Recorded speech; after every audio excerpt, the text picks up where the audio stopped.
Happy new year guys. ഈ വർഷത്തെ എൻ്റെ ഫസ്റ്റ് വ്ളോഗാണ്, അതുകൊണ്ട് തന്നെ ഇത്തിരി ഭക്തിമാർഗ്ഗമാകാമെന്ന് വിചാരിച്ചത്. അങ്ങനെ ഞാനും അമ്മയും അച്ഛനുമായിട്ട് നേരെ ക്ഷേത്രത്തിൽ പോയി. വീഡിയോ എടുക്കുന്നത് കണ്ടപ്പോൾ തന്നെ അച്ഛൻ ഫ്രണ്ടിൽ കയറി നടന്ന്. പിന്നെ അച്ഛൻ മലയ്ക്ക് പോകാൻ വേണ്ടി മാല ഇടുന്നുണ്ട്, അതുകൊണ്ടാണ് ഞങ്ങൾ മെയിനായിട്ട് ക്ഷേത്രത്തിൽ പോയത്.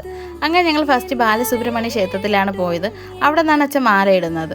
അങ്ങനെ മാലയൊക്കെ വാങ്ങിച്ച് ക്ഷേത്രത്തിൽ കയറിയപ്പോൾ തന്നെ നല്ല പോസിറ്റീവ് വൈബായിരുന്നു. അങ്ങനെ മാലയൊക്കെ ഇട്ട് പിന്നെ ഞങ്ങൾ തൊഴുത്ത് പ്രാർത്ഥിച്ച് അവിടെ കുറച്ച് നേരമൊക്കെ ഇരുന്ന്. അങ്ങനെ അച്ഛനെ കാണിച്ചപ്പോൾ അച്ഛൻ്റെ മനസ്സിൽ വല്ല വഴിയും വെച്ചാൽ മതിയായിരുന്നു എന്ന രീതിയിലൊരു ആറ്റിറ്റ്യൂഡായിരുന്നു അച്ഛന്. പിന്നെ അതിനുശേഷം ഞങ്ങൾ നേരെ ലക്ഷ്മി ഫാൻ ഹോട്ടലിൽ പോയി. അതൊരു വെജിറ്റേറിയൻ ഹോട്ടലാണ്. അവിടെ നിന്ന് ഒരു മസാല ദോശയും വടയും സാമ്പാറും ചട്നിയും വാങ്ങി കഴിച്ചു. ലാസ്റ്റ് ഒരു ഗ്ലാസ് കോഫിയും കൂടെ കുടിച്ചു. നല്ല ടേസ്റ്റ് ഉണ്ടായിരുന്നു അവിടുത്തെ ഫുഡിനൊക്കെ. ലൊക്കേഷൻ വരുന്നത് തമ്പാനൂർ SS കോവിൽ റോഡ് പോണ വഴിയാണ്. പിന്നെ അവിടെ നിന്ന് ഞങ്ങൾ നേരെ പഴവങ്ങാടി ക്ഷേത്രത്തിൽ പോയി. അവിടെ കയറി തൊഴുത് പ്രാർത്ഥിച്ച് അവിടെ നിന്ന് ഇറങ്ങി. പിന്നെ അതിനുശേഷം ഞങ്ങൾ ചാലയിൽ പോയി കുറച്ച് സാധനങ്ങളൊക്കെ മേടിച്ചിട്ട് അവിടെ നിന്ന് നേരെ ബസ് കയറി വീട്ടിൽ വന്നു. അപ്പോൾ ഇന്ന് ഇത്രയൊക്കെ ഉള്ളൂ. Okay, by.